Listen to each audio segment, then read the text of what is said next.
जय हिंद दोस्तों, स्वागत है आपका। आज के जीटेट क्लास में हम लोग देखेंगे बाल विकास। बाल विकास के लिए मैं मॉडल प्रैक्टिस सेट पेपर 1 के लिए 1 to 5 के लिए अब रोज़ लेकर आऊँगा। आपको रोज़ एक मॉडल प्रैक्टिस सेट कराऊँगा बाल विकास का। तो चलिए स्टार्ट करते हैं। मैं भी झारखंड टेट की तैयारी कर रहा हूँ, आप भी मेरे साथ कीजिए। दोनों मिल के तैयारी करेंगे। कहीं प्रॉब्लम आएगा तो दोनों मिलके सोल्व करेंगे। तो चलिए स्टार्ट करते हैं।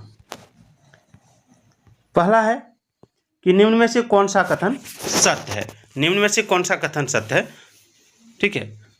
तो यहाँ पे आप देख सकते हैं ऑप्शन दिया, लड़कियाँ अधिक बुद्धिमान होती हैं, लड़के अधिक बुद्धिमान होते हैं, बुद्धि का लिंग के साथ संबंध नहीं है।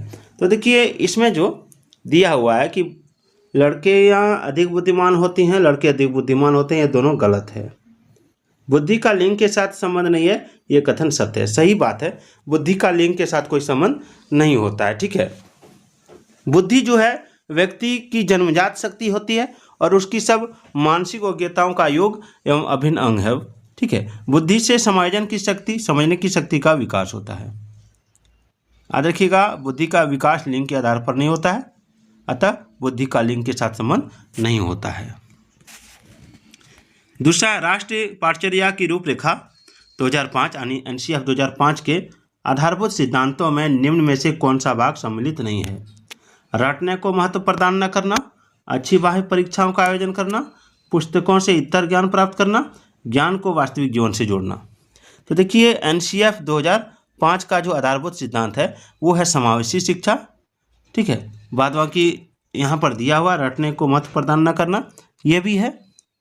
समायोजन जो है समायोजन क्षमता का विकास करना, पुस्तकों से इतर ज्ञान यानी व्यवहारिक ज्ञान प्राप्त करना, ठीक है। उसके बाद ज्ञान को वास्तविक जीवन से जोड़ना, लैंगिक भेदभाव को समाप्त करना, ये आपका एनसीएफ 2005 का आधारभूत सिद्धांत है। लेकिन अच्छी बाह्य परीक्षाओं का आयोजन करना, ये सिद्धांत इसका नहीं है, ठीक है। बाद वाक्य, शिक्षा मनोविज्ञान की दृष्टि से निम्न में से कौन सा कथन सत्य है। विद्यालय में आने से पहले बच्चों को कोई पूर्ण ज्ञान नहीं होता, बच्चे अपने ज्ञान का स्वयं सृजन करते हैं, अधिगम प्रक्रिया में बच्चों को कष्ट होता है, बच्चे यथावत वही सीखते हैं जो उन्हें पढ़ाया जाता है। देखिए यहाँ पे जो हो जाएगा वो हो जाएगा कि बच्चे अपने ज्ञान का स्वयं सृजन करते हैं। बच्चे जो हैं अपने ज्ञान का स्वयं सृजन करते हैं। जिन प्याजे का मत है कि बच्चे दुनिया के बारे में अपने ज्ञान का सृजन स्वयं करते हैं। सृजनात्मकता स्वपूर्ति होती है जिसकी अभिव्यक्ति छात्र स्वयं के ज्ञान से करता है। चलिए अगला सवाल देखिए। अगला है डिसलेक्सिया का संबंध किससे है।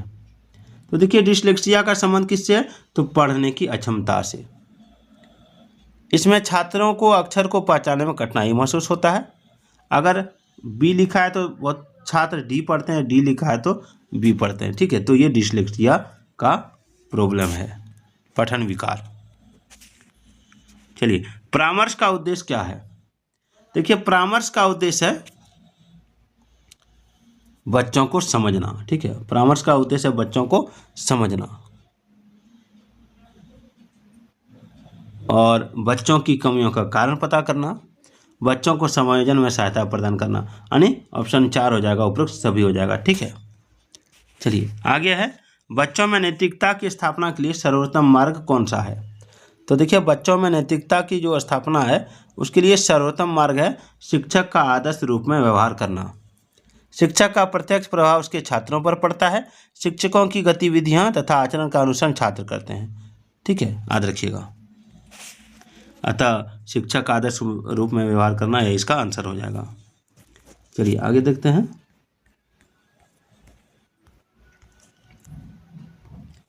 आगे शिक्षक एवं विद्यार्थी के मध्य संबंध होना चाहिए किसका, तो विश्वास का भी, स्नेह का भी और सम्मान का भी। ये सभी शिक्षक एवं विद्यार्थी के बीच मध्य संबंध होना चाहिए। आगे है डाल्टन शिक्षण विधि का विकास किसने किया। डाल्टन शिक्षण विधि, देखिए डाल्टन शिक्षण विधि का विकास किया था आपका मिस हेलेन पार्कहर्स्ट ने। इसने डाल्टन शिक्षण विधि का विकास किया। इस शिक्षण विधि में छात्र अपने अपने कार्यों को अपने बौद्धिक स्तर के आधार पर पूरा करने के लिए स्वतंत्र होते हैं। ठीक है, इस शिक्षण विधि में समय सीमा का निर्धारण नहीं किया जाता है। चलिए आगे, एक अच्छा अध्यापक विद्यार्थियों के मध्य बढ़ावा देता है। क्या बढ़ावा देता है? तो देखिए, एक अच्छा अध्यापक विद्यार्थियों के मध्य सहयोग की भावना को बढ़ावा देता है। चलिए अगला है, आधुनिक शिक्षण अधिगम प्रक्रिया में शिक्षक की भूमिका क्या है? तो आधुनिक शिक्षण अधिगम प्रक्रिया में शिक्षक की जो भूमिका है वो है आपका सीखने हेतु एक अच्छी सुलभकर्ता की। ठीक है, यानी आधुनिक शिक्षण अधिगम प्रक्रिया में शिक्षक की भूमिका बच्चों को सिखाने हेतु एक अच्छे सुलभकर्ता के रूप में होती है, जो बच्चों को एक ऐसा वातावरण उपलब्ध कराता है जिसमें छात्र आसानी से अपने समझ को बढ़ा सकते हैं। उसके बाद है, एक अध्यापक की दृष्टि में कौन सा कथन सर्वोत्तम है? तो कुछ बच्चे सीख सकते हैं, प्रत्येक बच्चा सीख सकता है, अधिकतर बच्चे सीख सकते हैं, बहुत कम बच्चे सीख सकते हैं। तो देखिए, प्रत्येक बच्चा सीख सकता है, ये कथन सर्वोत्तम है। ठीक है, क्योंकि अधिगम प्रक्रिया के दौरान शिक्षक द्वारा अलग अलग कौशलों का प्रयोग करके भिन्न भिन्न बुद्धिलब्धता के स्तर वाले विद्यार्थियों में ज्ञान का प्रसार होता है। बच्चा किस प्रकार सीखता है? तो बच्चा सीखता है आपका कई प्रकार से। ठीक है, बच्चा सीखता है कई प्रकार से। सीखना व्यवहार में उत्तरोत्तर सामंजस्य की एक प्रक्रिया है जिसमें छात्र कई प्रकार से सीख सकते हैं, जैसे पुस्तकों को पढ़कर, परिचर्चा द्वारा, अखबार पढ़कर, प्रश्न पूछकर, अनुकरण करके, समस्याओं को हल करके।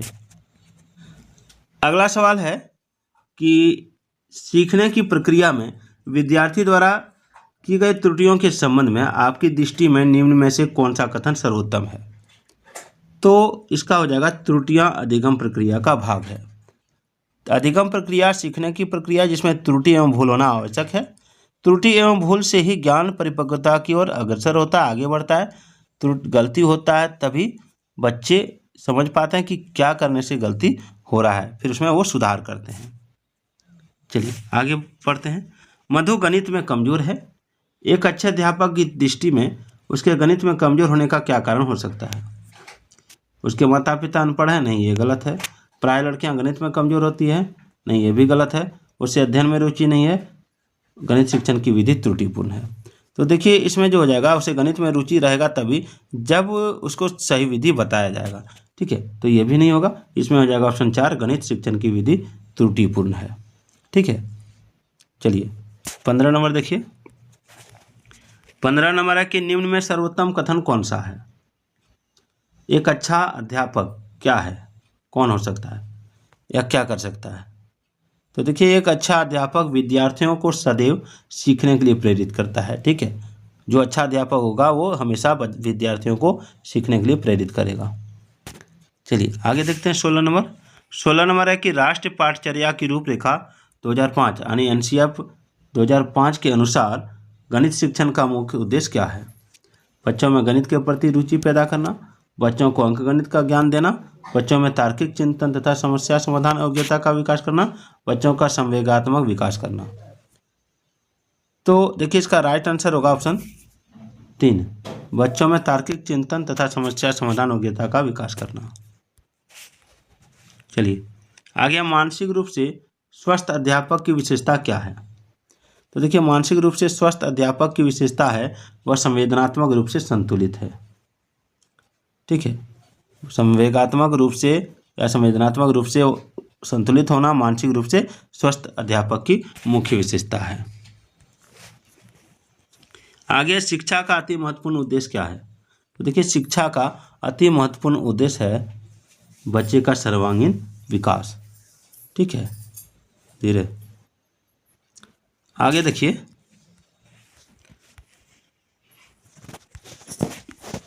19 नंबर सवाल देखते हैं।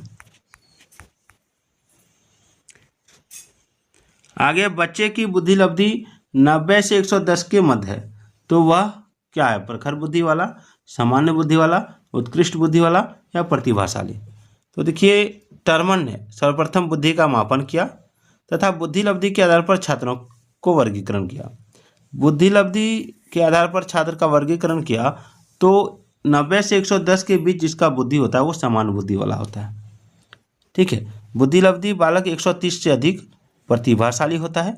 121 से 130 के बीच प्रखर बुद्धि होता है। 111 से 120 के बीच तीव्र बुद्धि होता है। ठीक है। 91 से 110 के बीच सामान्य बुद्धि होता है। 81 से 90 के बीच मंद बुद्धि होता है। 71 से 80 अल्प बुद्धि और 71 से कम जड़ बुद्धि होता है। सतत एवं व्यापक मूल्यांकन में व्यापक मूल्यांकन शब्दावली का तात्पर्य क्या है? तो देखिए, इसका मतलब है शैक्षिक एवं शैक्षिक क्षेत्र का मूल्यांकन। ठीक है, चलिए आगे देखिए। शिवानी द्वारा पूछे गए एक प्रश्न का उत्तर शिक्षक तत्काल नहीं दे सकता है, तो शिक्षक की प्रतिक्रिया क्या होनी चाहिए? तो देखिए, शिक्षक को प्रश्न का सही उत्तर ज्ञात न होने पर अस्पष्ट भाषा में छात्रों से यह कहना उचित होगा कि प्रश्न का उत्तर कुछ समय बाद या बाद में समझकर देगा। यानी इसका आंसर हो जाएगा ऑप्शन 4। ठीक है, यानी शिक्षक द्वारा इस प्रश्न का उत्तर बाद में समझकर देना चाहिए। आगे है, बच्चे की जिज्ञासा शांत करनी चाहिए तत्काल जब विद्यार्थी द्वारा जिज्ञासा की गई हो। आगे है, आप अनपढ़ माता पिता के बच्चे को अंग्रेजी सिखाना चाहते हैं, तो कैसे सिखाइएगा? तो अनपढ़ माता पिता के बच्चों को अगर आप अंग्रेजी सिखाना चाहते हैं तो आप उसे मातृभाषा की सहायता से अंग्रेजी सिखाने का प्रयास करेंगे, उनकी जो मातृभाषा है उसी से। 24 नंबर है कि पुरस्कार एवं दंड क्या है? तो पुरस्कार एवं दंड जो है वो कृत्रिम प्रेरक है। ठीक है, जो व्यक्ति के कार्य एवं व्यवहार को नियंत्रित एवं प्रोत्साहित करते हैं। 25 नंबर सवाल देखिए, बाल मनोविज्ञान के आधार पर कौन सा कथन सर्वोत्तम है? प्रत्येक बच्चा विशिष्ट होता है, सारे बच्चे एक जैसे होते हैं, कुछ बच्चे विशिष्ट होते हैं, कुछ बच्चे एक जैसे होते हैं। तो इसमें आंसर होगा प्रत्येक बच्चा विशिष्ट होता है। चलिए आगे देखते हैं, बच्चों का मूल्यांकन होना चाहिए। तो बच्चों का मूल्यांकन सतत एवं व्यापक मूल्यांकन द्वारा होना चाहिए। छात्रों का मूल्यांकन सतत एवं व्यापक होना चाहिए क्योंकि इससे छात्रों की शैक्षिक उपलब्धि का पता चलता है।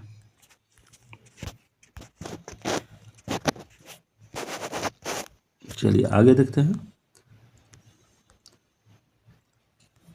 आगे है बच्चों के लिए यानी बच्चे के लिए निःशुल्क एवं अनिवार्य शिक्षा का अधिकार अधिनियम देश के लिए लागू है। तो ये शिक्षा का अधिनियम लागू है 6 से 14 वर्ष के लिए। आगे चलते हैं, शिक्षक को ज्ञान होना चाहिए किसका? तो देखिए, शिक्षक को जो ज्ञान होना चाहिए वो बाल मनोविज्ञान का, अध्यापन विषय का, या फिर अध्यापन विषय एवं बाल मनोविज्ञान का। तो हो जाएगा ऑप्शन 4, अध्यापन विषय या बाल मनोविज्ञान का। चलिए, उसके बाद है, एक बच्चा कक्षा में प्रायः प्रश्न पूछता है, उचित रूप में इसका अर्थ क्या है? तो इसका अर्थ है कि वह अधिक जिज्ञासु है। अंतिम सवाल है कि एक बच्चा प्रायः अपने सहपाठियों के साथ झगड़ता है तो आप क्या करेंगे? तो देखिए, इसका राइट आंसर होगा कि आप कारण पता लगाने का प्रयास करेंगे तथा उसे परामर्श देंगे। तो ये थे 30 महत्वपूर्ण प्रश्न बाल विकास के। वीडियो कैसे लगी कमेंट जरूर कीजिएगा।